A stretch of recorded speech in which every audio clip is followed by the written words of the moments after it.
tinha temor ali de Deus, e ela sabia que Deus daria aquela terra de Jericó para eles. Mas como ela usou de misericórdia para a vida daqueles homens, ela estava pedindo para que quando aqueles homens tomassem a terra de Jericó, eles também tivessem misericórdia da vida dela e da família dela. Terceira coisa antes desse texto que a gente precisa entender, ocorre então a tomada de Jericó. O povo de Deus garante aquela terra e preserva a vida de Raabe e da sua família. Depois você lê com calma, são os 6 primeiros capítulos de Josué, tem mais detalhes, mas é só para a gente entender o contexto aqui. Quarta e última coisa, Josué, depois de ter tomado a cidade de Jericó, ele envia alguns homens para a cidade de Ai, para espiar a terra e observar. E aqueles homens voltaram e falaram assim, pô, Josué, não é necessário levar todo o exército, não, porque são poucos os inimigos. Cara, normalmente eles levavam 20 a 30 mil soldados. E aí os espias falaram, leva só uns 2, 3 mil, tá tranquilo. E, cara, quando eles foram para a cidade de Ai, eles perderam feio. 36 homens israelitas morreram. E isso aconteceu por um motivo. Deus não estava com eles porque Acã pecou.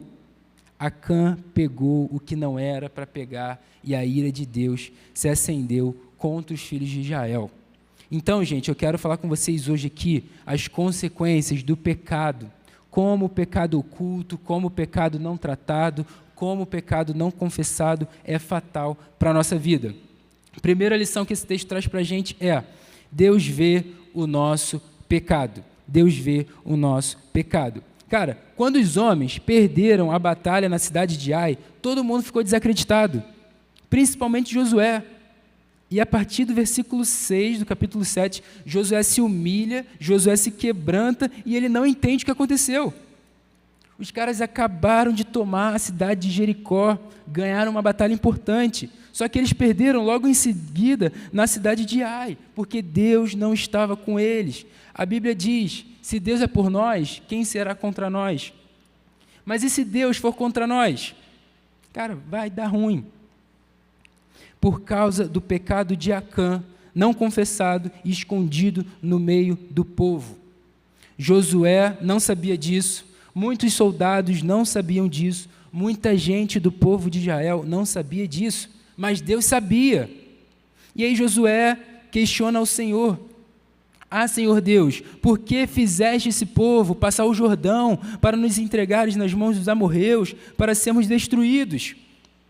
Antes tivéssemos nos contentado em ficar do outro lado do Jordão. Senhor, que direi?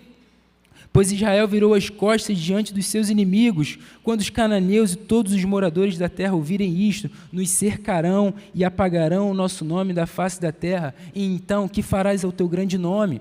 E Josué questiona o Senhor. Josué não sabia, ele estava desacreditado. Josué não sabia o que Acã tinha feito. Mas aí então o Senhor Deus responde a Josué e diz: levante-se. Por que você está prostrado sobre o seu rosto?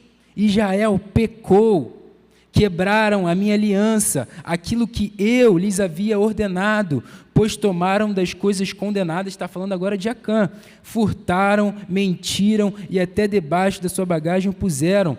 Por isso, os filhos de Israel não puderam resistir aos seus inimigos, viraram as costas diante deles, porque Israel está condenado à destruição. E aí Deus conclui e fala: não continuarei com vocês, se não eliminarem do meio de vocês a coisa roubada. E, gente, no capítulo 6, antes deles tomarem a cidade de Jericó, Deus fala: cuidado para não ficar com nenhuma das coisas condenadas. Vocês podem pegar toda a prata, todo o ouro, todo o utensílio de bronze e de ferro, vão ser consagrados ao Senhor. Lembra do violão, guitarra, bateria e baixo? Eles poderiam pegar essas coisas. Mas Acã não pegou isso. Acã ouviu essa ordem. Ele sabia disso e mesmo assim ele desobedeceu ao Senhor. E o texto diz que a ira de Deus se acendeu contra os filhos de Israel. Acã viu a parada, Acã desejou a parada, Acã guardou para ele e escondeu. Gente, Quantos de nós já não fizemos isso? Quantas vezes a gente viu o que não era para ser visto? Quantas vezes não desejamos aquilo que não era para ser desejado? Quantas vezes não guardamos para nós mesmos aquilo que deveria ser confessado, aquilo que deveria ser revelado? Segunda lição que esse texto mostra para a gente: o pecado de um afeta a todos. O pecado de um afeta a todos. Tem um detalhe muito interessante no versículo de número 11, depois que Josué ele se lamenta diante do Senhor, e o próprio Deus responde e fala assim: por que você está prostrado sobre o seu rosto? Israel pecou. Ué, não foi Acã que tinha pecado? Como assim Israel pecou? Ele poderia ter falado, Acã pecou, e aí? Ele falou, Israel pecou. Gente, isso mostra para a gente que Deus é um Deus de aliança. Acã que pegou, mas ele vê o povo de Deus. Se um pecou, o povo que pecou. Se um errou, todos erraram. E isso mostra a aliança de Deus com o seu povo e como Deus enxerga os seus filhos como um corpo. Por mais que esse pecado foi cometido por Acã, isso não só afetou a vida de Acã, isso afetou a vida de todo o povo de Israel. Israel perdeu a batalha contra os soldados de Ai, e isso resultou na morte de 36 soldados israelitas. Tudo isso porque Deus não estava com eles na batalha. Por quê? Porque a ira de Deus se acendeu contra os filhos de Israel por causa do pecado de Acã. Entende, gente, a gravidade disso? É isso que o pecado faz. Você pode pensar assim, mas sou só eu, Najib. Afeta a mim mesmo e o meu relacionamento com Deus. Cara, não.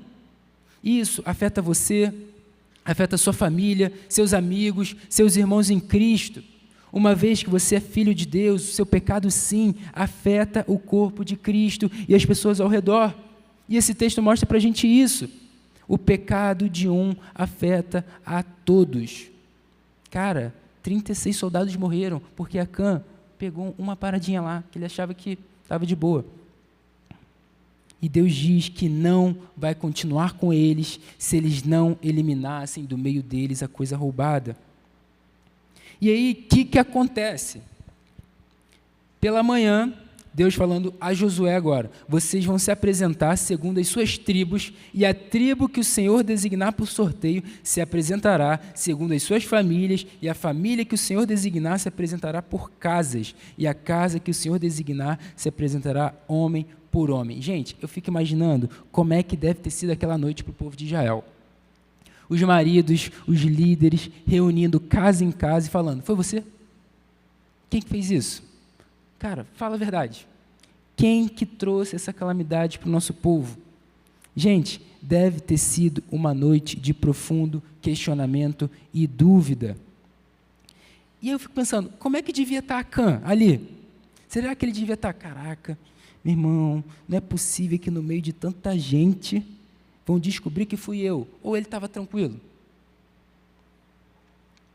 E o texto diz que Josué se levanta de madrugada e fez com que se apresentasse tribo por tribo. E a sorte caiu sobre a tribo de Judá. Aí eu fico imaginando as outras tribos. Ai, graças a Deus não foi minha tribo. E a tribo de Judá. Misericórdia, agora, quem é? E aí da tribo de Judá, a família indicada foi a dos Zeraitas. Já estava funilando. Deus já estava ali, estava chegando. E aí da família dos Zeraitas, homem por homem, e a casa indicada foi a de Zabdi. Gente, ali caiu a ficha. Ali Acã falou, cara, não tem mais volta. E aí foi indicado Acã, filho de Carmi, filho de Zabdi, filho de Zera, da tribo de Judá. E aí Josué chega para e diz, meu filho, dê glória ao Senhor, Deus de Israel, e renda louvores a Ele. Conte-me agora o que foi que você fez, não me esconda nada. Gente, eu fico imaginando também, Josué nesse momento, falar, Acã, pelo amor de Deus, Acã, olha as coisas que Deus já fez com a gente. Deus abriu o Mar Vermelho, Deus abriu o Jordão, Deus tirou a gente do Egito, e eu falei a Acã que você só podia pegar a prata, o ouro, o ferro e o bronze, e você quis pegar aquilo que você achou que gostaria. Pelo amor de Deus, Acã, eu falei, olha as coisas que Deus fez na sua vida. E Acã responde, é verdade, eu pequei contra o Senhor, Deus de Israel, e fiz assim e assim. Quando vi entre o despojo uma boa capa babilônica, uns 2,5 kg de prata e uma barra de ouro pesando mais de meio quilo, cobicei essas coisas e as peguei para mim. Estão escondidas na terra, no meio da minha tenda, e a prata por baixo. Galera, Acã só confessou porque descobriram e o Senhor revelou. Você acha mesmo que se ninguém morresse lá na cidade de Ai, se eles vencessem a batalha, tivesse todo mundo feliz, Acã iria revelar o seu pecado? Gente, quase certo que ele não revelaria o seu pecado. A não ser, cara, que depois lhe batesse um profundo arrependimento sincero e verdadeiro. Fora isso, ele não estava ligando. Em nenhum momento diz o texto que Acã foi falar com Josué, que Acã foi falar com algum amigo, que Acã foi falar com algum líder. Ele nem sequer falou para o Senhor. Ele escondeu e não queria que ninguém soubesse. Quantas vezes a gente não deixa para o último momento para confessar um pecado, para abrir o nosso coração? Quando a gente deixa, tudo começa a dar errado. E mesmo assim a gente não confessa, a gente guarda para a gente até o último momento. Aí, sei lá, às vezes você espera alguém revelar.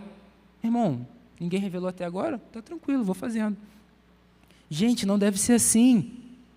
Posso eu não saber, posso seu líder não saber, pode seu pastor não saber, mas Deus sabe o que você faz. E a terceira lição que esse texto mostra para a gente é que o pecado gera a morte. Depois, gente, que Acã confessou detalhadamente o que ele tinha feito, Josué foi lá na tenda e viu que tudo estava lá na tenda de Acã. E aí Josué diz, por que você trouxe esta calamidade sobre nós? O Senhor hoje trará calamidade sobre você. Cara, ele foi apedrejado. Ele e a família dele, boi, jumento, ovelha, foram apedrejados e queimados. Gente, o pecado gera morte. Vocês lembram Adão e Eva? Depois que pecaram, eles se esconderam do Senhor.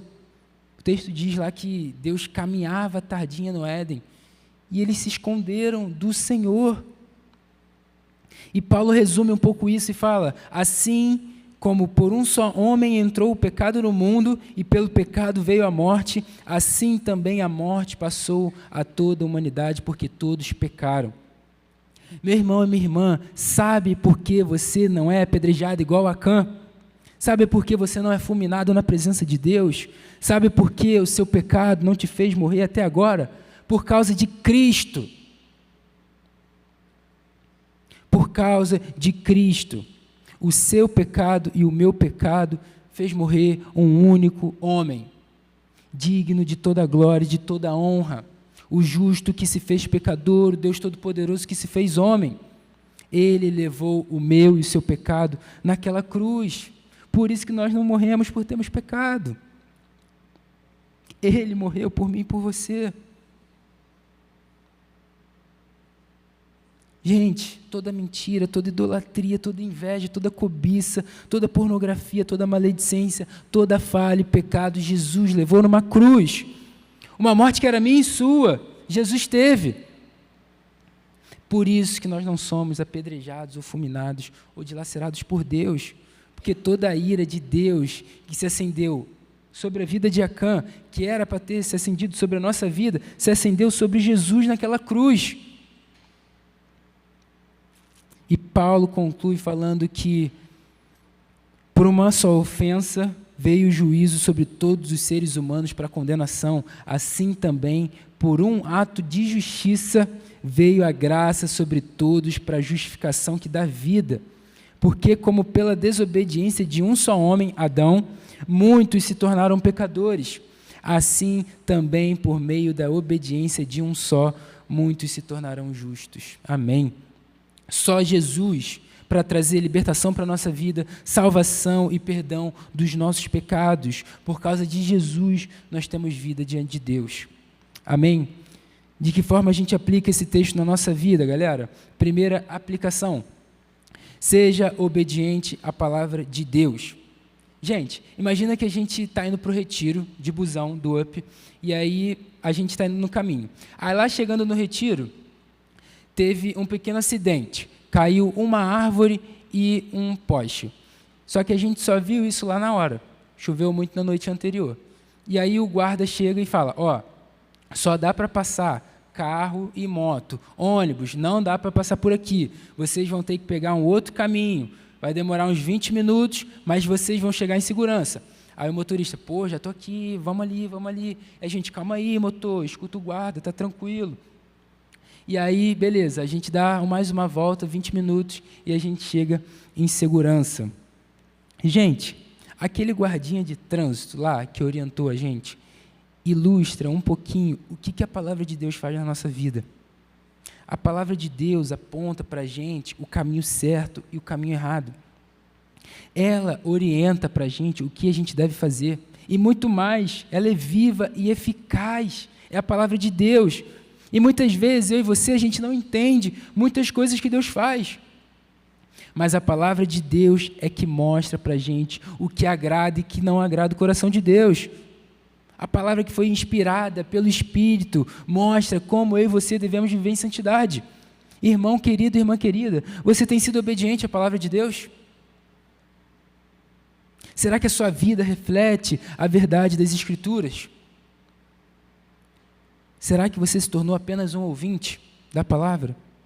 Deus chama eu e você hoje para sermos obedientes. Obedeça em tudo que a palavra de Deus diz. A palavra de Deus fala sobre o pecado. Você sabe o que a palavra de Deus diz sobre o pecado? Como eu me torno mais obediente a Deus? Cara, lendo muito mais a palavra, meditando muito mais, se enchendo dessa palavra. Assim o pecado sai da sua vida. E você passa a ter prazer na palavra de Deus. Cara, eu falei isso na cela já 2 vezes, mas eu escutei essa ilustração e ficou muito no meu coração. Imagina que você tem aqueles galos de briga. Aí, meu irmão, tem 2 galos. E aí tem a briga toda sexta-feira. Aí você tem o galo 1 e o galo 2. Você quer que o galo 1 ganhe, porque você apostou lá, enfim. O que você vai fazer durante a semana? Você vai dar muito mais comida para o galo número 1. Vai chegar sexta-feira na briga, o galo número 1 vai ganhar do número 2, porque o número 2 não comeu, o número 1 comeu. Gente, isso é igual carne e espírito. Se a gente alimentar a nossa carne e não alimentar o espírito, vai dar ruim. Como é que a gente vai ser cheio do espírito? Agora, se a gente alimentar o nosso espírito e não alimentar a carne, cara, a gente vai ter uma mente inclinada para as coisas que são de Deus. Não leia por ler, leia para ter uma vida transformada por Deus. Seja obediente. Acã desobedeceu a ordem do Senhor, desobedeceu a palavra de Deus. Olha o que aconteceu com Acã. Então, meu irmão, faça da obediência algo extremamente urgente e necessário na sua caminhada cristã. Amém? Segunda aplicação, galera. Reconheça o seu pecado diante do Senhor imediatamente. Reconheça o seu pecado diante do Senhor imediatamente. Irmão, irmã, eu não sei se você tem problema com a fofoca, com a mentira, com a pornografia, com a maledicência, com a inveja, cobiça. Eu poderia listar vários outros pecados aqui. Meu irmão, uma coisa é certa, o pecado é fatal. Spurgeon uma vez disse, se você não morrer para o pecado, você morrerá pelo pecado. Se você não matar o pecado matará você. A Bíblia diz que o salário do pecado é a morte, é a condenação eterna. Então para de brincar com o pecado.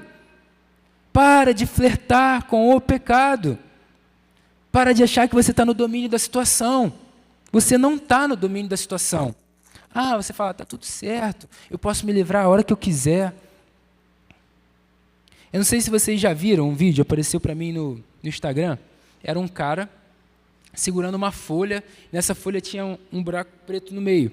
E aí, tudo que ele apoiava, assim, a folha, e botava a mão dele passava e pegava o que estava dentro. Então, mostra, o vídeo começa, tipo assim, ele botando a folha naquelas máquinas de biscoito, de doce, que tem normalmente em shopping. Aí ele bota a folha ali, bota a mão dentro, pega o chocolate e biscoito que está ali. Show. Aí, o vídeo, no final já, aparece ele de frente para um cofre, cheio de dinheiro.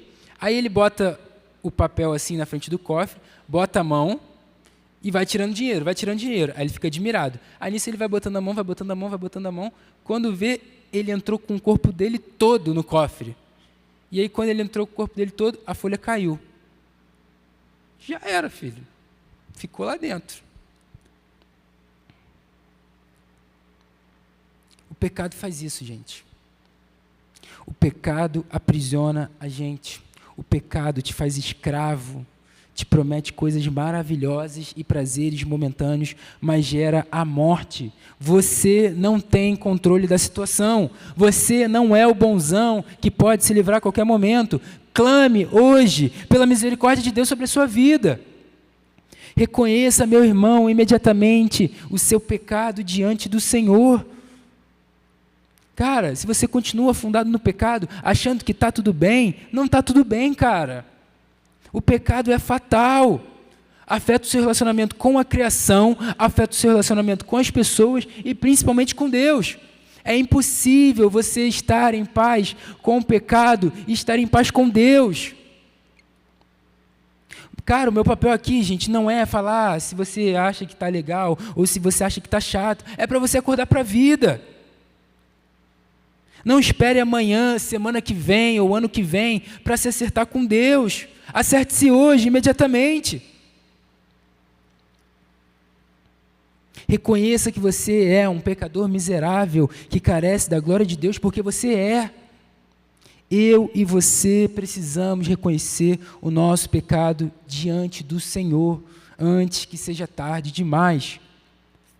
E a terceira e última aplicação, escute isso, querido, com atenção.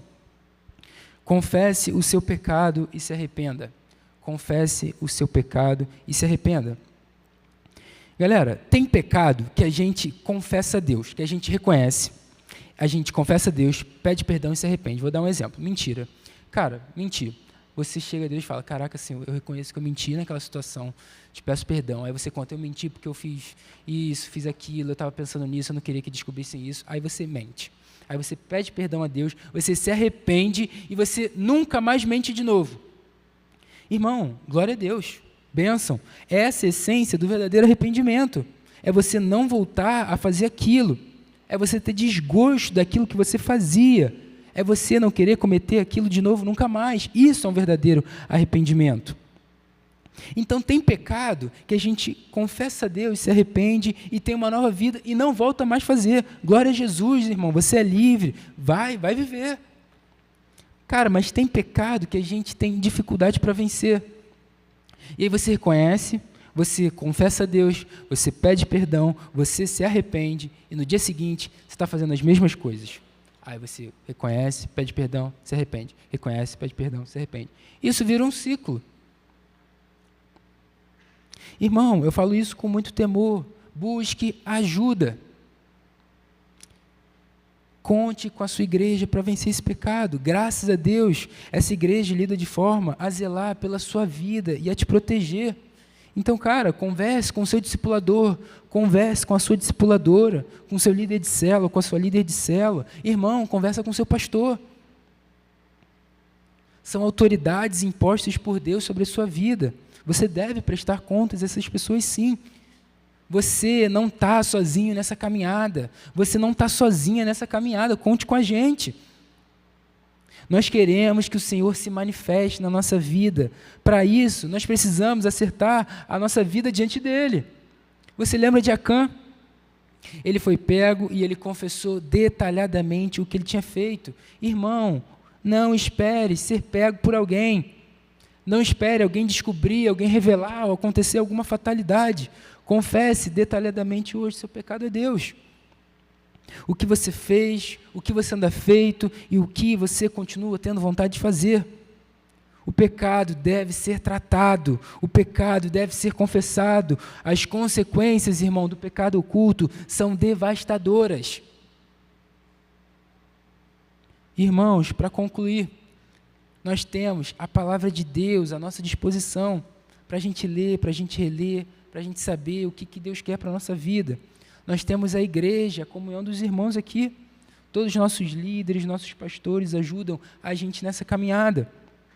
Mas acima de tudo isso, nós temos nosso Senhor e nosso Salvador, que é fiel para perdoar os nossos pecados e nos purificar de toda injustiça. Não tente vencer sozinho com as forças dos seus próprios braços. Jesus já morreu pela sua vida e pelos seus pecados. Hoje você é uma nova criatura se você crê em Cristo, não mais escravo dos seus próprios prazeres. Meus irmãos, que a gente seja obediente à palavra de Deus de forma verdadeira, que a gente reconheça hoje o nosso pecado diante do Senhor, que a gente confesse, que a gente se arrependa verdadeiramente. Amém, galera? Vamos orar? Senhor, obrigado por esse texto, obrigado pela Tua palavra que é viva e eficaz. Jesus, eu oro para que, se tiver algum acã no nosso coração aqui hoje, que seja trago à tona, Jesus, que haja confissão, que haja arrependimento verdadeiro, Jesus. Trate o nosso coração, não permita que a gente fique aqui nesse culto da mesma forma que a gente entrou. Jesus, que a gente não negocie com o pecado, que a gente não brinque com o pecado. Por favor, Jesus, gera isso em nós, Espírito Santo, gera um arrependimento sincero e verdadeiro no meio da Tua igreja, Jesus. Por favor, Deus, ajuda a gente a sermos obedientes, a confessarmos uns aos outros os nossos pecados e saber que o Senhor levou todos eles numa cruz. Muito obrigado, Jesus. Hoje nós temos vida, porque o Senhor morreu por nós e ressuscitou no terceiro dia. Aleluia. Seja exaltado e glorificado para todo sempre. Em nome de Jesus. Amém.